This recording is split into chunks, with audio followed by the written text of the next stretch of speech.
సత్యం శంకరమంచి అని అమరావతి కథలు అని ఒక పుస్తకం రాసినాడు. ఒక అమరావతిని బేస్ చేసుకొని ఆ చుట్టుపక్కల ప్రజల జీవన శైలి దాని గురించి ఒక 100 కథలు కలిసి ఒకటి అమరావతి కథలు అని. దాంట్లో ఏముండదు, మీకు కొన్ని చోట్ల త్రివిక్రమ్ శ్రీనివాసరావు కూడా చెప్పింటాడు. త్రివిక్రమ్ శ్రీనివాస్ కూడా ఒక రైతు పొద్దున్నే లేస్తాడు, అమరావతి గుడికి పోతాడు, పూజ చేస్తాడు, వస్తాడు, అందరితో కలిసి మాట్లాడతాడు, మళ్ళీ ఫోన్ చేస్తాడు, రాత్రి స్నేహితులతో కలుస్తాడు, పోయి పనుకుంటాడు. ఇంతే అమరావతి కథ. ఇలా కూడా సాధ్యమేనా ఆనందంగా ఉండడము అని ఒక 101 స్టోరీస్ ఉన్నాయి డిఫరెంట్గా. ఇది నేను ఊరికి ప్రైమ్గా చెప్తాను. అలా అమరావతి కథలని సత్యం శంకరమంచి గారు రాసిన మంచి పుస్తకం. అంతకు మించిన పుస్తకం ఈరోజు చంద్రబాబు నాయుడు గారు రాస్తున్నారు. దానికి పవన్ కళ్యాణ్ కూటమి సంతకాలు చేస్తున్నారు అమరావతి కథలోనే. ఇక్కడ కూడా అంతే. పొద్దున్న లేచిన నుంచి చంద్రబాబు నాయుడు గారు చెప్తూ ఉంటారు, అమరావతిని అంత చేస్తాము ఇంత చేస్తామంటారు. అక్కడ ఇచ్చిన భూములు ఇచ్చిన రైతులు పొద్దున్నే లేచి సిఆర్డీ ఆఫీస్కి పోతూ ఉంటారు. మా భూమి ఎక్కడ, మా ప్లాట్ ఎక్కడ అని అడుగుతారు. వాళ్ళు కంప్యూటర్లో చూపిస్తారు, ఇక్కడ మీ భూమి అని. లేదు మాకు భూమి ఫీల్డ్ మీద చూపించాలి అంటే అది ఎక్కడుందో తెలియదు, కనపడదు. ఇంటికి వస్తాడు, బాధపడతాడు, ఏడుస్తాడు. ఇతన్ని నమ్మే మన భూమి ఇచ్చినది అంటాడు, పోయి పనుకుంటాడు. మళ్ళీ తెల్లారుజామునే వెళ్తాడు, సిఆర్డీ ఆఫీసులకి వెళ్తాడు. ఇది ఇప్పుడున్న అమరావతి రైతుల యొక్క కథనం. వాళ్ళు భూమిలో ఏదో చేస్తామని చెప్పేసి ఇతన్ని నమ్మి భూమి ఇస్తే ఇంతవరకు ఆ అమరావతి మీద దోపిడీ చేయడమే తప్ప అక్కడ రైతాంగానికి ఏమాత్రం మేలు చేసిన దాఖలాలు. మళ్ళీ రెండో విడత 30,000 అడుగుతున్నాడు. అక్కడ రైతులు చనిపోతున్నారు. భూమి ఇచ్చిన రైతులు ఇంకా మా భూములు ఎప్పుడు డెవలప్ చేస్తారనేది. చంద్రబాబు నాయుడుకు ఇండ్లు మాత్రం డెవలప్ అవుతుంది, రైతులకు మాత్రం ప్లాట్లు ఎక్కడున్నాయో కనపడవు. కానీ చంద్రబాబు నాయుడు ప్లాట్లు మాత్రం కనపడుతున్నాయి. చంద్రబాబు చూపిస్తున్నారు. లాటరీ వేస్తే తెలుగుదేశం వాళ్ళందరికీ మంచివి వస్తాయి, అవి ఎక్కడున్నాయో తెలియదు. ఈ విధంగా ప్రతిరోజు ఒక అబద్ధం కథనంతో అమరావతిని కథలు మనకు చెప్తూ పోతూ ఉన్న సందర్భం చూస్తుంది. నిన్న కొత్తగా దాన్ని అమరావతి అభయం అని. అసలు ఎందుకు మీరు భయపడుతున్నారు? ఎందుకు మీరు భయపడుతున్నారు? నెక్స్ట్ జగన్మోహన్ రెడ్డి వస్తాడు అనే కదా మీ భయం అంతా కూడా. నేను కాదా చెప్పినది, మీరే చెప్తున్నారు. రోజు పవన్ కళ్యాణ్ చెప్తున్నాడు, మమ్మల్ని మనమంతా కలిసే ఉందాము, మనమంతా ఎక్కడికి పోకూడదు, మనం విడిపోతే వాళ్ళు గెలుస్తారు, మనం పోకూడదు. ఈ విడిపోవల్లా ఉండాలా? జనంకి ఏదైనా మేలు చేస్తే మీరు కలిసి ఉన్నా విడిపోయినా ఏదైనా మేలు చేస్తే గెలుస్తారు, మేలు చేయకపోతే ఓడిపోతారు. దానికి విడిపోవాల్సిన అవసరం లేదు, కలిసి ఉండాల్సిన అవసరం లేదు. ప్రజలకు మేలు చేస్తేనే. అక్కడ టెండర్లు పాల్గొన్న కంపెనీ 4 కంపెనీలు. ఒకదానికి వీళ్ళలో ఉన్నవాడే ఒకడు L1 వేస్తాడు, మళ్ళీ L2 వేస్తాడు, L3 వేస్తాడు. ఇంకో దానికి వచ్చేకల్లా ఇంకోటి L1, ఇంకో L2, L3. ఇదే 4 కంపెనీలకు. మీరు చూడండి ఏ విధంగా దోపిడీ జరుగుతుందో, ఏ విధంగా అన్యాయం జరుగుతోందో. ఆ ప్రాంతంలో ఉన్న టెండర్లలో గవర్నమెంట్ ఇచ్చినవి ఎవడైనా కానీ కేంద్ర ప్రభుత్వం డబ్బులు ఇస్తే టెంపరరీ సచివాలయాలు కడతారు. ఎక్కడైనా టెంపరరీ సచివాలయాలు కడతారు, టెంపరరీ అసెంబ్లీలు కడతారు. మొత్తం దోపిడీకి ఎంత ఎస్ఎఫ్టీ. బయట మార్కెట్లో కూడా హైదరాబాద్ లాంటి నగరాల్లో కూడా భూమితో పాటు భూమి ఎకరా 100 crores కొన్న భూమిలో కూడా అన్ని ఫెసిలిటీస్తో ఎస్ఎఫ్టీ 10,000 11,000 ఉంటే భూమి ప్రభుత్వాన్ని అయ్యి ఇక్కడ 14,000 రూపాయలు ఎస్ఎఫ్టీ పెట్టినారు. అదే ప్రాంతంలో రింగ్ రోడ్డు పోతూ ఉంటే కిలోమీటర్కి 22 కోట్లు 25 కోట్లతో ఉంటే వీళ్ళు 175 కోట్ల రూపాయలతో కిలోమీటర్కి రోడ్డు వేస్తారు. కేవలం అది సెల్ఫ్ ఫైనాన్స్ అని చెప్పేసి అందరికీ మోసం చేసి మీరు ఫైనాన్షియల్గా సెటిల్ కావడానికి ఉపయోగపడుతుంది. దీనివల్ల ఎవరిని మోసం చేయడానికి? ఏమి ఇంతకుముందు తీర్మానం చేయలేదా? అప్పుడు అన్ని ఉత్తుత తీర్మానాలు చేశారా? జగన్మోహన్ రెడ్డి ఆ రోజు చెప్పాడు, ఈరోజు చెప్పాడు, అమరావతి అనేది అక్కడి నుంచి తీసివేయలేదు.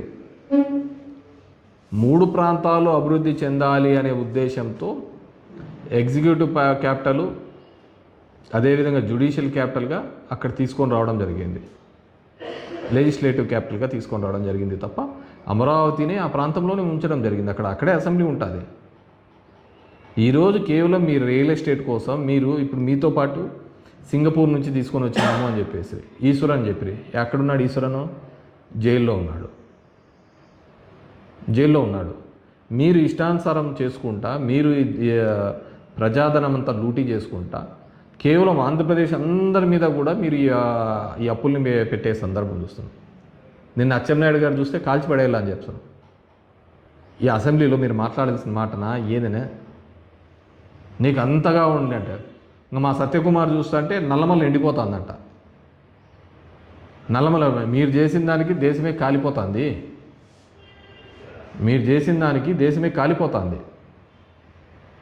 ఇంతకుముందు ఉన్నాయి నువ్వు చంద్రబాబుని తిట్టిన వీడియోలన్నీ,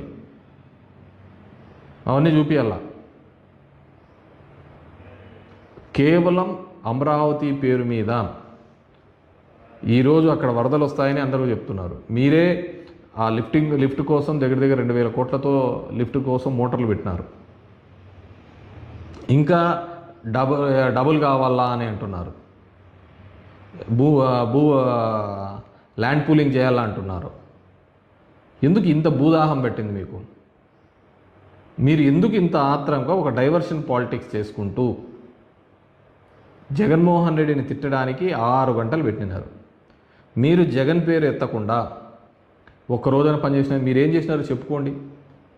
అప్పుడు 5 సంవత్సరాలు ఉన్నారు, ఇప్పుడు 3 సంవత్సరాలు ఉన్నారు కదా. ఆ రోజు నరేంద్ర మోడీని తీసుకొని వచ్చినారు కదా. అప్పుడేమన్నారు? పాచిపోయిన లడ్డు ఇచ్చాడన్నాడు పవన్ కళ్యాణ్.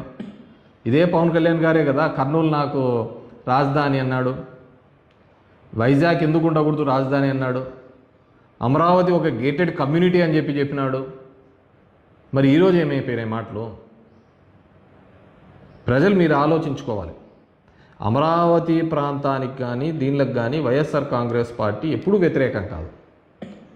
కానీ అక్కడ రైతులకు ఇంతవరకు మీరు ప్లాట్లు ఎందుకు చూపించలేకపోతున్నారు? ఎందుకు మోసం చేస్తున్నారు వాళ్ళకు?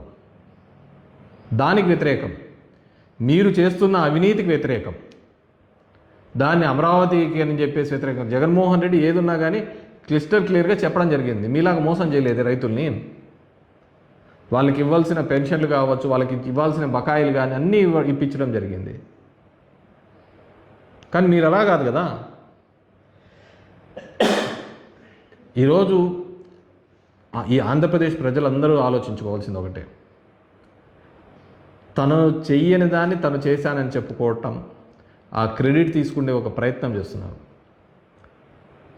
నిన్న లోకేష్ అంటున్నాడు మీ వైఖరి, మా వైఖరి చాలా స్పష్టంగా చెప్పడం జరిగింది కదా. మా వైఖరి మీరు చేస్తున్న అవినీతికి వ్యతిరేకించడమే మా వైఖరి. మీరు చేస్తున్న ఈ దోపిడీకి 8% కిక్ బ్యాక్స్ తీసుకుంటున్నారు, దానికి మేము వ్యతిరేకం. ఇచ్చిన దానిలో మీరు అడ్వాన్స్ మొబిలైజేషన్ 9,000 కోట్లు వస్తే 5,000 కోట్లు అడ్వాన్స్ మొబిలైజేషన్గా పోయినాయి. కేవలం 4-5 కంపెనీలకే అందరూ బాగు చేస్తున్నారు అక్కడ తప్ప అక్కడ ఉన్న అమరావతి డెవలప్ కావటం లేదు. ఇది డెవలప్, మీరేం డెవలప్ చేసినారు చూపియండి. అక్కడ తెచ్చిన బైపాస్ జగన్మోహన్ రెడ్డి కాదా తీసుకొని వచ్చిన బైపాస్? కాబట్టి ఇంకా ఇప్పటికైనా కానీ ఈ అమరావతి కథలు మానండి. ఈ అమరావతి కథలు జగన్మోహన్ రెడ్డి గారి మీద, వైఎస్ఆర్ కాంగ్రెస్ పార్టీ మీద నిందలు వేయడం మానండి. ఈరోజు రాష్ట్ర సంపదనంతా తీసుకుపోయి ఒక ప్రాంతంలో పెట్టాలని ఒక ప్రయత్నం చేస్తున్నారు. దాన్ని మేము వ్యతిరేకిస్తున్నాం. మా ప్రాంతంలో అభివృద్ధి చెందాలని మేము కోరుతున్నాం. ఇప్పటికీ మా ప్రాంతంలో రాయలసీమ కావచ్చు, ఉత్తరాంధ్ర కావచ్చు, కోస్తా ఆంధ్ర కావచ్చు, అక్కడ జరుగుతున్నటువంటి అన్యాయానికి మేము ఖచ్చితంగా మీరు చేస్తున్న అన్యాయాన్ని మేము వ్యతిరేకిస్తున్నాం. ఈ రాష్ట్రానికి ఏదైనా మంచి జరిగింది అంటే అది వైఎస్ జగన్మోహన్ రెడ్డి గారు, అదేవిధంగా వైఎస్ రాజశేఖర రెడ్డి గారు ఉన్నప్పుడే జరిగింది తప్ప వేరేది ఎప్పుడు జరగలేదు. చెప్తా అంటాడు సైబరాబాద్ నేనే కట్టినానంట, పవన్ కళ్యాణ్ ఆ కొండలంతా తిరిగినాడంట. డెఫినెట్గా ఆ ప్రాంతంలో హైదరాబాద్ అనేది ఒక రింగ్ రోడ్ వచ్చిన తర్వాత ఎంత డెవలప్ అయింది, భూములకి ఎంత విలువ వచ్చింది చెప్పండి. ఎందుకు ఊరికే లేని క్రెడిట్స్ మీరు తీసుకోవాలని ఒక ప్రయత్నం చేస్తున్నారు? 20 సంవత్సరాలు అయితే అక్కడ చంద్రబాబు నాయుడు ముఖ్యమంత్రిగా లేక 20 సంవత్సరాల్లో గణనీయమైన మార్పులు జరిగింది. కాబట్టి ఈ డైవర్షన్ పాలిటిక్స్ మానుకోండి. జగన్మోహన్ రెడ్డి మీద, వైఎస్ఆర్ కాంగ్రెస్ పార్టీ మీద ఏడుపు మానండి. ఇంకా 2.5 సంవత్సరాలు అవుతాయి. మీరేమైనా చేసింటే దాంట్లో చెప్పుకోవాల్సిందిగా కోరుతున్నాను. అమరావతిలో గజానికి లక్షల్లో చెల్లిస్తామని చెప్పి చంద్రబాబు గతంలో చెప్పినాడు. ఇప్పుడు ప్లాన్లు కూడా చూపించలేని స్థితిలో ఉన్నారు. కొంతమంది రైతులు కూడా చనిపోయారు. ఆ ఆవేదన. అవును, రైతులు, నేను చెప్తున్నాను కదా, అమరావతి కథల్లో భాగంగానే ఒక రైతు పొద్దున్నే లేస్తాడు, సిఆర్డీ ఆఫీస్కి వెళ్తాడు, తన ప్లాట్ ఎక్కడుందని కొట్లాడతాడు, అక్కడ పోయి మాట్లాడి వస్తాడు. మాట్లాడి వచ్చిన తర్వాత రేపు మళ్ళీ పోతాడు, ఇంటికి వస్తాడు, బాధపడతాడు స్నేహితుల దగ్గర, ఇతన్ని నమ్మి మోసపోయినామని చెప్తాడు. ఇంటికి వచ్చాడు, పనుకుంటాడు, భార్య పిల్లల దగ్గర ఆవేదన చెందుతాడు, మళ్ళీ వెళ్తాడు, మళ్ళీ సిఆర్డీ. ఒక్క చిన్న విషయం అండి, తనదంటూ ఒక భూమి, తన 1000 ఎకరాల భూమి ఇచ్చిన రైతు తన భూమి ఎక్కడుందో తెలియదు. ఇప్పుడు అక్కడ ఇండ్లలో వాళ్ళకు చదువుకోవాలన్నా, ఇళ్ళలో వాళ్ళకు పెళ్ళిళ్ళు చేయాలన్నా ఎక్కడి నుంచి డబ్బులు పుడతాయి చెప్పండి? భూమి ఏడుందో చూపిలేకపోతేవి, నువ్వు భూమి ఎక్కడుందో నువ్వు చూపిలేకపోతేవి. పంట పండిద్దామా అంటే పంట పండించడానికి వీలు లేకుండా చేసినారు. ఇంకెలా బతుకుతాడు రైతు అనేవాడు? వాళ్ళ చేతి ఏ విధంగా వస్తాయి? నువ్వు ఇచ్చిన పెన్షన్లతో బతికేస్తాడా? ఏదో అభివృద్ధి చేస్తామని అనుకున్నారు, కానీ ఇలా దోపిడీ చేస్తామని అనుకోలేదు కదా. ఇళ్ళలో పెళ్ళిళ్ళు కావాలంటే భూమి ఏదో అమ్ముకొని ఏదో ఒకటి చేద్దాము అనుకుంటా అంటే భూమి ఎక్కడుందో వాళ్ళకి తెలియదు పాపం. వ్యవసాయం చేద్దామంటే ఆ భూమి కనపడదు. అంతకంటే ఆవేదన కానీ ఘోరం కానీ ఏమైనా ఉంటుందా? డబ్బులు అది మామూలుగా 15,000 కోట్లు 20,000 కోట్లు ఏదో ఒకటి ల్యాండ్ అక్విజిషన్ చేసింటే కన్నా కూడా ఇంత నష్టం జరిగేది కాదు కదా. వాళ్ళకి చేతులకు డబ్బులు వచ్చేది కదా. ఈ పాటికి 12 ఏళ్ళు 15 ఏళ్ళుగా ఇప్పటికే మామూలుగానే అప్రిషియేట్ అయ్యేది కదా వాళ్ళు అనుకున్న రేట్ల ప్రకారము.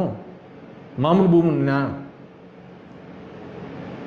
ఇంత దౌర్భాగ్యమైన పరిస్థితి ఏ రైతుకు ఉండకూడదు.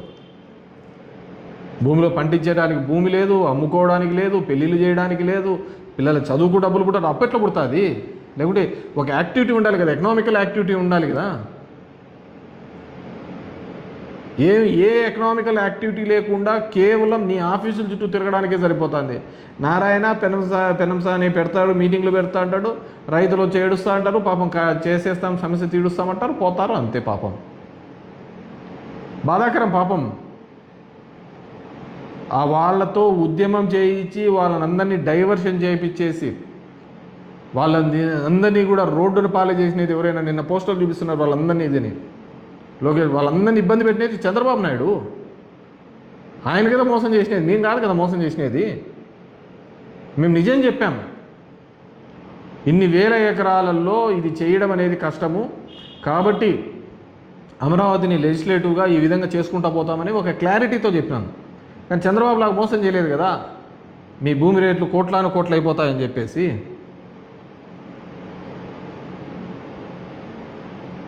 So pity and so sad.